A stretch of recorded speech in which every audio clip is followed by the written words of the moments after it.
Mesdames et messieurs, bonjour. Marhaba bikoum اليوم, un nouvel épisode où on va parler finances.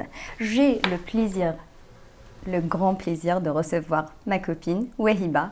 Wahiba et moi, on a fait un parcours d'études assez important, 2 ans d'études ensemble, où j'ai eu le plaisir de te rencontrer. Wahiba, une maman, mais aussi directrice générale adjointe avec plusieurs talents et plusieurs casquettes. La finance, les RH, contrôle de gestion. c'est aussi du contrôle de gestion.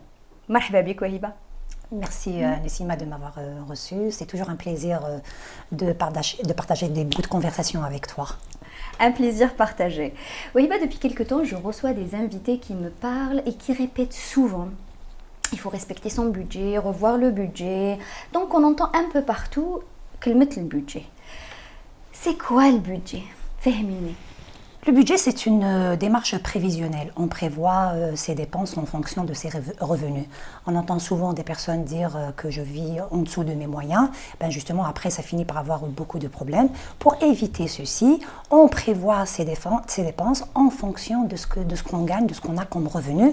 Et alors, quand tu dis ça, on prévoit nos dépenses, ça dépend où je suis a revenu. Oui. Donc le budget il يبدا d'abord avec شحال ندخل. شحال ندخل ou alors qu'est-ce que je dois faire باش ندخل واش راني حابه ندخل. Ça veut dire que par un objectif, soit c'est un revenu que je gagne, il est assuré, soit un objectif de revenu. D'accord. Parce que je peux me fixer un objectif de revenu que je ne gagne pas. Derrière, je dois mettre en place certaines dépenses qui vont me faire de façon à ce que j'arrive à gagner ce revenu. Donc oui, je fixe mon objectif de revenu qui pourrait être pour l'individu ce qu'il gagne, son salaire par exemple. Ça pourrait être aussi mon revenu plus j'ai envie d'arriver à mon revenu plus 50% si je fais ça et ça comme activité. Et là, quand je dis mon budget, j'ai envie d'arriver, le budget mais j'ai envie d'arriver à plus 50%, c'est là où on parle d'un business plan. Tout à fait. Il y a une vision, une stratégie derrière. Tout à fait. Après, business plan, c'est un peu grand, mais... Oui, parce que le budget, ce n'est qu'une partie de ce business plan. Tout à fait. Alors, c'est que le budget عنده نديرو soit mensuellement, soit نديرو pour une semaine, soit عندي une prévision budgétaire على une année. هذه الشركه واش دير؟ مي انا autant que personne واش لازم ندير؟ est-ce que je le fais de la même manière؟ على بالي شحال يدخلني السالير؟ ولا الا مانيش un truc عندي un revenu irrégulier, je mets une moyenne. Tout à fait. Alors, je démarre par mon revenu. Il y a plusieurs méthodes qui font comment je vais gérer mon budget. Alors, on peut prendre, il y a 3 méthodes qui sont très connues, mais il y a des personnes qui font qui ont leurs propres astuces. On va commencer par la méthode qui est souvent utilisée, on appelle la méthode 0. C'est-à-dire, je prends ce que j'ai comme revenu et je commence à diminuer les dépenses par ordre d'importance ou de ce qui est nécessaire. Je diminue le loyer, je diminue les dépenses liées à la santé, les dépenses liées à la nourriture, les dépenses liées après le loisir, j'arrive à 0. S'il me reste un peu, ça sera de l'épargne ou la sadaqa ou là. Le but c'est à la fin, le revenu moins les dépenses, j'ai un 0. Ça c'est la méthode de 0. Il y a des personnes qui aiment être un peu plus visuelles. Ils préfèrent faire des enveloppes. Donc, ils déterminent les catégories des dépenses. Toujours ils commencent par le plus important, plus nécessaire, c'est les dépenses nécessaires. Alors, si on veut juste expliquer les dépenses nécessaires, on est en train de parler loyer, électricité, ce qui est répétitif, ce qui est... on ne peut pas vivre blabérum. Voilà. Et la nourriture pour le mois, c'est ça? Tout à fait. D'accord. Et puis, pour le bien-être, donc, il y a des personnes qui préfèrent prévoir le budget pour les sorties, le budget pour le cinéma, le budget pour s'acheter un livre, donc il y a le loisir aussi. Et pour l'épargne, parce que on veut aller en vacances, ou là on a un projet à long terme, ou là... Donc... Et dans tous les cas, c'est là où ça rejoint la méthode de 50, 30, 20. Tout à fait, donc là ça va nous ramener. Mais avant de passer à cette méthode, il y a des personnes qui sont visuelles, elles préfèrent prendre des enveloppes carrément, noter les dépenses, mettre le budget, et une fois qu'il n'y a plus rien, c'est bon. Elle n'achète plus, elle ne dépense plus. Et s'il en reste, ça sera pour le mois prochain, ça sera un plus. Donc elles arrivent à gérer avec des Mais est-ce que enveloppes. la méthode de l'enveloppe, elle n'est pas un peu... pas très sûre, parce que نصرف حتى وين ما كاين والو في l'enveloppe. Ça veut dire que je Fait la catégorie. Oui, mais c'est ça. Je change de catégorie. Si je pars de la catégorie shopping, mais ça veut dire- qui classe درهم shopping, classe نحبس shopping. Oui, mais ça veut dire que je ne prévois pas. Hadi, shopping, c'est un extra.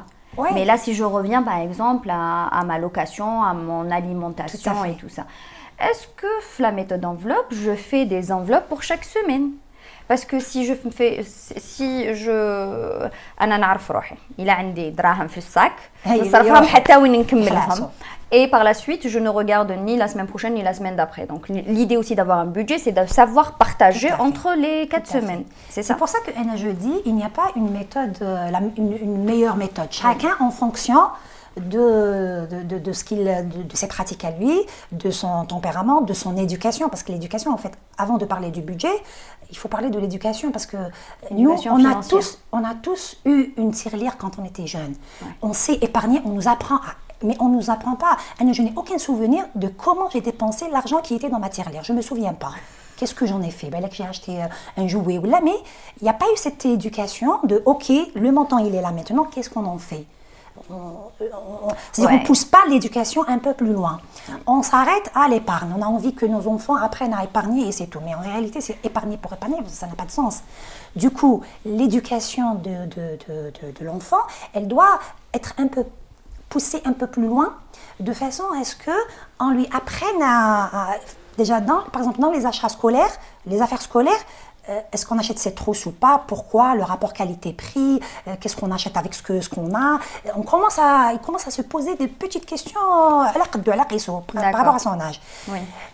Généralement, on arrive à l'âge adulte, on n'a jamais eu ce rapport avec l'argent. Mais en fait, il y a la partie, beaucoup de pères de famille donnent un argent de poche. Et il y a un suivi derrière. Moi, je trouve que c'est une excellente éducation financière pour les enfants d'avoir un argent de poche, d'épargner, de savoir, d'avoir un objectif. Même l'idée, maman, moi j'ai envie d'acheter un téléphone, خبي le téléphone تاعك. Voilà, ça c'est, on lui apprend à avoir l'objectif. Donc un objectif خبي. Mais au-delà d'avoir un seul objectif خبي, quand il a une somme, il faut qu'il apprenne à se poser des questions et à... Est-ce qu'il investit? Est-ce qu'il يشريها؟ est-ce qu'il يشريها هذه ولا لا؟ est-ce que كي يشري تال مارك ويقعدوا له هذاك اللي قعد له واش يقدر يدير به؟ il commence à pas uniquement focus حاجه خلاص كي تخلص خلاص l'action. D'accord. Il commence à avoir un rapport avec l'argent. Et d'ailleurs, je me souviens que comme je n'ai pas eu cette éducation, j'ai pas eu un rapport avec l'argent. J'ai commencé à travailler, j'ai passé plusieurs mois à dépenser mon argent dans des futilités. C'est-à-dire, on n'atteint pas avec la maturité, le rapport avec l'argent, il n'est pas 2 ans de salaire. Il faut savoir aussi qu'en étant quand nous étudiants, oui. On passe par 4 ans à الحرمان. حرمان qui font que qui يكون عندك un salaire. Un salaire, حبيت تصرفيه كامل. Oui, mais je te rejoins sur le fait que cela est... Après, le Hermanada, c'est notre génération parce qu'actuellement, il y a aussi des étudiants qui travaillent. Nous, à l'époque, il n'y avait pas beaucoup d'opportunités de travail. Maintenant, avec les centres d'appel et tout, je reçois beaucoup d'étudiants qui ont travaillé, qui ont donc... j'imagine que ce n'est pas le même rapport qu'ils ont eu avec l'argent que notre génération. Et je suppose que même à notre génération, ça existait, mais oui, ça parlait beaucoup moins de ça et d'une manière beaucoup moins formelle. C'est pour ça que ma connaisse ne se met au bien. Oui, bien sûrement, sûrement. Quand tu parles de nos générations, ça fait pas très de notre génération, ça fait pas très plaisir. On a l'impression de vieillir. Alors on revient au 50-30-20. Parle-moi de ça. Alors ça, c'est pour moi, c'est les personnes qui aiment être strictes dans leur suivi budgétaire. C'est j'ai 50% pour les dépenses nécessaires. Je vais mettre une enveloppe et voilà, je vais pour le loyer, pour la santé, c'est 50%, je ne dois pas dépasser, donc je dois serrer la ceinture, trouver un moyen de façon à ne pas dépenser les 50%. Après, je vais avoir les 30% pour le loisir. Les loisirs, chacun en fonction de ce qu'il aime faire, il y en a qui aiment partir faire des restos, il y en a qui aiment inviter, il y en a qui aiment faire des cadeaux, il y en a qui... Voilà. Il y a les 20% pour l'épargne. Donc, l'épargne, il y a pour des projets de vacances ou là pour les grands projets d'acquisition de voitures ou là de maisons. Donc, voilà. J'ai ces 20%, ces 30%, ces 50%. Je fais tout pour rester dans mon budget. Moi, je trouve que cette méthode, elle est quand même assez intéressante. Parce que il y a un équilibre entre les trois. Il y a de la nécessité, il y a du plaisir et il y a aussi de l'épargne. Donc, je fais de mon mieux pour vivre bien avec un équilibre. Je suis d'accord avec toi sur le fait que ça pourrait être une méthode assez intéressante parce qu'elle va délimiter. Mais comme je disais tout à l'heure, il y a des personnes qui n'aiment pas être... oui, c'est ce que je dis. Voilà. Moi, je la trouve intéressante. Voilà. D'autres peuvent la trouver contraignante. Voilà, il y a des personnes qui sont visuelles. Si elles ne voient pas les enveloppes, elle ne pourra pas gérer. Elle est comme ça. C'est quoi ta méthode, Wahiba? Ma méthode, c'est le tableau Excel. Donc, je suis un peu dans la méthode 0. Je liste toutes les dépenses. Et bien sûr, quelle que soit la méthode qu'on choisit, à un moment donné, il faut réviser parce qu'il y a toujours des dépenses qui vont venir, qui n'étaient pas prévues, qui vont venir dire « Oh, je suis là, il y a quelqu'un qui va se marier, on ne savait pas, il faut lui offrir un cadeau et donc la dépense, elle arrive, il faut la placer quelque part, donc ok, je vais prendre C'est ce qu'on appelle les révisions d'un budget. Donc il faut à chaque fois réajuster. J'ai l'impression que la méthode 0, c'est plus un suivi de dépenses qu'un budget. Ouais, mais bon, tu me diras que aussi le budget, c'est un suivi. C'est un suivi. En fait, on pose, c'est-à-dire quelle que soit la méthode, on va poser ce qu'on a envie, c'est-à-dire les dépenses qu'on a envie que ça se passe comme ça. Mais après, est-ce que ça va se passer comme ça ou pas? Parce qu'au moment où est-ce qu'on peut résister à la tentation? Il y a des moments où on ne résiste pas à la tentation. Il y a le moment où on dit voilà, on ne vit qu'une fois. On ne vit qu'une fois. Ouais. Il y a des moments où on est un petit peu déprimé, on a envie de se faire plaisir pour rattraper, pour se remonter le moral. Ouais.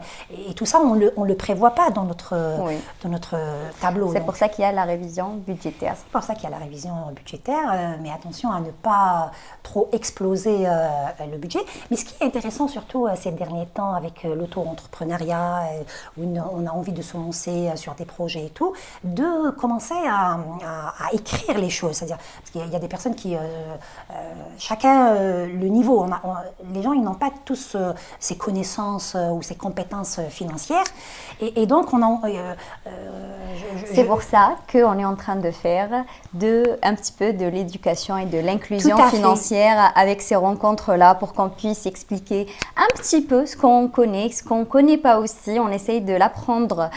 J'essaye personnellement de l'apprendre avec des personnes comme toi aujourd'hui, que je remercie énormément pour cette rencontre. Je crois que je vais te recevoir encore quelques fois, Wahiba, parce que tu as beaucoup de choses à nous dire, à nous raconter, à partager avec nous durant les podcasts. Avec plaisir. Merci beaucoup. Chères auditrices, chers auditeurs, comme vous pouvez voir, il y a plusieurs méthodes de suivre notre argent.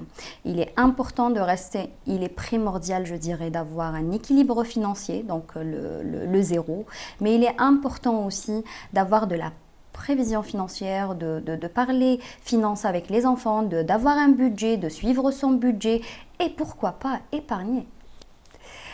C'était Nassima El-Hamel avec vous. N'oubliez pas de liker, de poser vos questions et de partager. Merci encore une fois.